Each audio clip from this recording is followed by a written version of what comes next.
बिस्मिल्लाहिर्रहमानिर्रहीम, अस्सलाम वालेकुम जी। मैं नजमुल हसन बाजवा हूँ। नाज़रीन किराम, अब से कुछ देर पहले मेजर जनरल अहमद शरीफ की बतौर DGISPR पहली प्रेस कॉन्फ्रेंस खत्म हुई है।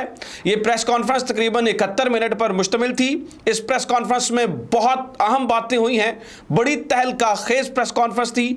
बहुत सारे पैगामात गए हैं। बिलखसूस 4 जगहों के ऊपर डायरेक्टली इमरान खान को पैगाम पहुंचाया गया है या दिया गया है। इस पूरी प्रेस कॉन्फ्रेंस के अंदर 5 फिक्रे, नाज़रीन किराम 5 फिक्रे ऐसे थे जिन फिक्रों को मेजर जनरल अहमद के इन 5 फिक्रों को सुनने के बाद वज़ीर-ए-आज़म हाउस के अंदर इस वक्त सुना है गड़बड़ चल रही है, सुना है कि वहां पर मामलात खराब हो रहे हैं, सुना है कि वहां पर चीखों की आवाज़ें भी आ रही हैं। इस प्रेस कॉन्फ्रेंस को सुनने के लिए बड़ी स्क्रीनों का इंतज़ाम था, यानी कि ऑब्वियसली आपको पता है कि वज़ीर-ए-आज़म हाउस के अंदर ऑलरेडी इसका इंतज़ाम होता है। स्क्रीनें लगी हुई थी। इस प्रेस कॉन्फ्रेंस को बड़े गौर से सुना गया है और बड़ी स्क्रीन पर सुनते हुए इस प्रेस कॉन्फ्रेंस के बाद 2 इजलास हंगामी तौर पर बुलाए गए हैं। वज़ीर-ए-आज़म हाउस से 2 इजलासों की खबर है, 2 इजलास बुलाए गए हैं। तो इस प्रेस कॉन्फ्रेंस में ऐसा क्या था, इमरान खान को क्या पैगाम पहुंचाया गया और 5 वो फिक्रे कौन से थे, वो 5 फिक्रे कौन से थे जिनके बाद जो है ना वो हुकूमत सटपटाई हुई है, घबराई हुई है, परेशान है कि अब क्या करें। अच्छा, इस प्रेस कॉन्फ्रेंस को डिटेल में डिस्कस करने से पहले ना मैं 2 चीज़ें आपके सामने रखना चाहता हूँ। एक जो जनरल अहमद के सामने जो लोग बैठे थे, इलेक्ट्रॉनिक मीडिया के लोग, इनमें से कुछ चेहरे मेरे लिए बड़े काबिल एहतराम हैं, काबिल इज़्ज़त हैं, जबकि ज़्यादातर चेहरे जो हैं वो मुनाफिकीन के थे, मुनाफिकीन के भरे हुए चेहरे जो हर वक्त ये कहते रहते हैं कि सोशल मीडिया की कोई अहमियत नहीं है, सोशल मीडिया के ऊपर बोलने वाले लोग जो जर्नलिस्ट हैं वो ऐसे ही हैं, फलां हैं, हम तो उनको जर्नलिस्ट समझते नहीं हैं। लेकिन मुनाफिकत देखिए कि नाज़रीन किराम, सवाल ये थे, social media social media social media, Imran Khan, general Bajwa, social media social media social media, Imran Khan, general Faiz, social media social media social media social media. मतलब मुनाफिकत की हद है कि अगर आपके लिए सोशल मीडिया इतना इंपॉर्टेंट नहीं है और सोशल मीडिया पर बैठे हुए जर्नलिस्ट आपके लिए क्रेडिबल नहीं है, तो मैं उन मुनाफिकीन को क्या कहूं। मैं सॉरी सख्त लफ्ज़ इस्तेमाल कर रहा हूं। मैंने कहा कि उसमें से कुछ चेहरे मेरे लिए काबिल एहतराम हैं, मैं उनकी बड़ी इज्जत करता हूं, लेकिन ज़्यादातर चेहरे नाज़रीन किराम बड़े ही जो है ना वो मुनाफिकत से भरे हुए सवाल थे। मतलब आप देखिए कि कुछ इस तरह के सवाल किए गए, जैसे कि अब मैं नाम लेना चाहूँगा, मंसूर साहब ने सवाल किया। उन्होंने कहा, अहमद मंसूर साहब ने, जो 24 से आई थिंक वाबस्ता हैं, मतीन साहब जो वो भी जर्नलिस्ट हैं, तो इन्होंने क्या सवालात किए कि जी वो देखें ये तो ग्रुप बंदी करके बाहर बैठे हुए लोग हैं जो जिसमें वजाहत है खान साहब का नाम लिया गया। मतलब इस हद तक जो है ना वो बात की गई, इस हद तक जो, और फिर सवाल, क्या ये सवाल किया जाना चाहिए कि इमरान खान काबिल कबूल नहीं है? क्या इमरान खान जो है ना वो देखें वो किस तरह से जो है ना वो आपके मुखालिफ पॉलिसीज लेकर आ रहे हैं। आप टाउट हैं या आप सहाफ़ी हैं? मतलब मैं हैरान हूं कि आप टाउट हैं या सहाफ़ी हैं और आप एक मेजर जनरल लेवल के बंदे से कैसे सवाल कर रहे हैं। लेकिन यहां मुझे तारीफ करनी पड़ेगी जनरल अहमद की कि उन्होंने किसी भी इस तरह के सवाल को डायरेक्टली जो इमरान खान के बारे में पूछा गया उस तरह से इंटरटेन नहीं किया, बल्कि मुख्तलिफ जगहों पर 4 जगह, जैसे कि मैं आपको बता रहा हूं कि इमरान खान को मैसेज दिया, जो फौज की तरफ से मैसेज था, जो और इलेक्शन के ऊपर भी जो है ना जो इलेक्शन की ड्यूटीज़ हैं उसके ऊपर भी उन्होंने जो है ना वो 2 टोक बात की। तो अगर मैं जनरल बाबर जो इससे पहले DGISPR थे और जनरल अहमद, इन जो आज इन्होंने प्रेस कॉन्फ्रेंस की, इन दोनों के फ़र्क को अगर मैं देखूं तो बड़ा वाज़ेह फ़र्क था। देखिए, जनरल बाबर को मैं बड़े अच्छे से जानता हूं। जनरल बाबर से मेरी बड़ी खुशगवार मुलाकातें रही हैं। मैं जनरल बाबर से जो है ना वो बड़ा उन्हें मैं करीब से जानता हूं।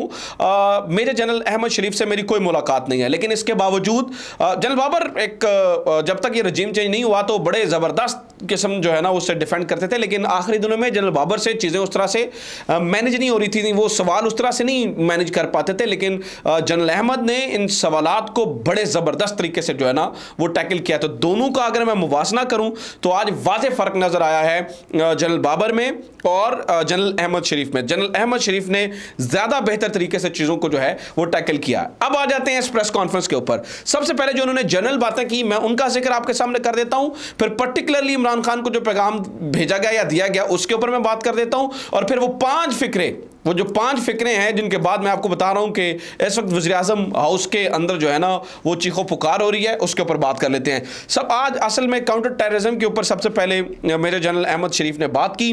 उन्होंने कहा कि पाकिस्तान में कोई गो एरिया नहीं है। पंजाब में दहशतगर्दी के 5 वाक़यात हुए। इस साल 8,279 के करीब इंटेलिजेंस बेस्ड ऑपरेशन किए गए। 2021 के बाद लाइन ऑफ कंट्रोल पर जो है ना वो वाक़यात कम हुए। फिर उन्होंने गुलजार इमाम शम्बे को गिरफ्तार जो किया उसके ऊपर बात की। और उन्होंने जो है ना वो जो अफगानिस्तान के साथ बॉर्डर पे फेंसिंग है उसके ऊपर बात की और बहुत सारी बातें इस तरह से की। उन्होंने पर्टिकुलरली जब ये अपनी प्रेस कॉन्फ्रेंस को यानी कि जब अपनी बात को ख़त्म किया और जो सवालात का सेशन था उसको शुरू होने से पहले कहा जी पर्टिकुलरली मामलात यहाँ पर रखे जाएँ, इसी के ऊपर बात की जाए। लेकिन आपको ये मालूम है कि फिर वो सवालात जो है वो सियासी किए गए। कुछ सवालात किए जाने बहुत ज़रूरी थे और उनको अच्छे तरीके से किया जाना चाहिए था। लेकिन जैसे कि मैं आपको बता रहा हूँ ना कि सामने जो हमारे कुछ मुनाफिकीन सो कॉल्ड जर्नलिस्ट बैठे थे उन्होंने बड़े ऐसा लग रहा था कि इमरान खान के बुग़्ज़ में लिपटे हुए सवाल किए जिनको जनरल साहब ने अच्छा टैकल किया। अब जनरल साहब ने जब इमरान खान साहब के बारे में बार बार बात हुई तो 4 जगहों के ऊपर नाज़रीन किराम 4 जगहों के ऊपर जनरल अहमद शरीफ ने कैटेगोरिकली कहा, नंबर 1, हम किसी एक सियासी जमात के तरफदार नहीं हैं।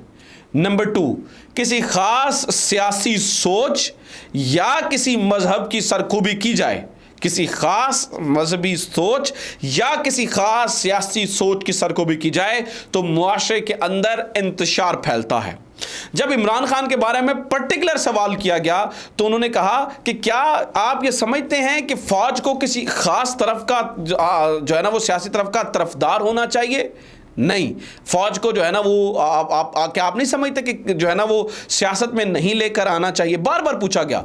और जब फिर ये पूछा गया कि आप सोशल मीडिया के उन लोगों के खिलाफ क्रैकडाउन क्यों नहीं करते, मतलब मैं बता रहा हूँ ना कि ये ऐसे मुझे अफसोस हुआ कुछ लोगों को देखकर कि जैसे कि वो ये चाह रहे थे कि उठा लिया जाए रातों रात उन लोगों को जो सोशल मीडिया के ऊपर बोलते हैं और उन्हें जो है ना वो टॉर्चर किया जाए और उस तरह की मतलब उनकी बातों से इस तरह की जो है ना वो स्मेल आ रही थी वो जो सामने हमारे सो कॉल्ड जर्नलिस्ट बैठे थे। लेकिन इसके जवाब में जनरल बाबर ने मैं बता रहा हूं कि बार बार ये कहा कि हम जो है ना वो कानून के तहत चलने के लिए हम करेंगे। हम ये नहीं चाहते कि हम तुर्की बतुर्की जवाब देकर एक लाहासिल बहस में अफवाज पाकिस्तान को जो है ना वो ले जाए, हम ये नहीं चाहते हैं। तो एक तो ये है कि बार बार आज बड़ा वाज़ेह पैगाम 4 दफ़ा 4 मौक़ों पर इमरान खान को दिया गया है कि हम किसी सियासी सोच के तरफदार नहीं हैं, हम किसी और फिर ये भी कहा गया एक मौके के ऊपर कि तमाम सियासतदान इंक्लूडिंग इमरान खान मीन्स ऐसा नहीं है कि इमरान खान को फिर आप अगर मुल्क के सबसे बड़े लीडर को सियासतदान या तो फिर आप ये कह रहे हैं कि नहीं समझते अफवाज पाकिस्तान, ऐसा नहीं है। अफवाज पाकिस्तान उन्हें जो है वो ऑब्वियसली बड़ा रिस्पेक्टेबल सियासतदान समझते हैं, इसीलिए कहा कि अफवाज पाकिस्तान तमाम सियासतदानों की रिस्पेक्ट करता है और इज़्ज़त करता है, तमाम सियासी जमातों की इज़्ज़त करता है। तो नाज़रीन अब आ जाते हैं उन 5 फिक्रों के ऊपर कि जिन 5 फिक्रों के बाद जनरल साहब के इन 5 फिक्रों के बाद इस टाइम जो है वो वज़ीर-ए-आज़म हाउस से जो है वो चीखों की आवाज़ें बुलंद हो रही हैं। सबसे पहला फिक्रा ये है कि पाकिस्तान में कोई नो गो एरिया नहीं, दहशतगर्दी कंट्रोल में है। गवर्नमेंट का मौक़िफ़ ये है कि इस टाइम वज़ारत दिफ़ा का मौक़िफ़ ये है कि इस टाइम सिक्योरिटी इसलिए नहीं दी जा सकती क्योंकि पाकिस्तान में दहशतगर्दी के वाक़यात हो रहे हैं। जबकि DGI-SPR साहब ने यह कहा है कि पाकिस्तान में कोई नो गो एरिया नहीं है, दहशतगर्दी कंट्रोल में है। फिक्रा नंबर 1। नंबर 2, कानून की पासदारी करेंगे। हम आर्टिकल 245 के तहत इलेक्शन ड्यूटी के लिए वफाकी हुकूमत के पाबंद हैं, यानी कि अगर वफाकी हुकूमत हमें इलेक्शन ड्यूटी के लिए बुलाती है आर्टिकल 245 के तहत तो हम पाबंद हैं, ऑप्शन नहीं है, हम पाबंद हैं इलेक्शन ड्यूटी करने के लिए। यानी कि लिए फौज इलेक्शन ड्यूटी पे, वो जो इलेक्शन पर 2 टोक मौक़िफ़ था ना, इलेक्शन के लिए रजामंद है ड्यूटी करने पर अगर जो हुकूमत है उसकी नीयत साफ होती है तो, यानी कि वो अगर बुलाना चाहते हैं फ़ौज को तो फ़ौज इनकारी नहीं है, वो कह रहे हैं जी हम आर्टिकल 245 के तहत पाबंद हैं। हमने हाँ ज़रूर अपना मौक़िफ़ रखा है और वो वज़ारत दिफ़ा ने आगे भी जाकर रखा है, लेकिन हम पाबंद हैं।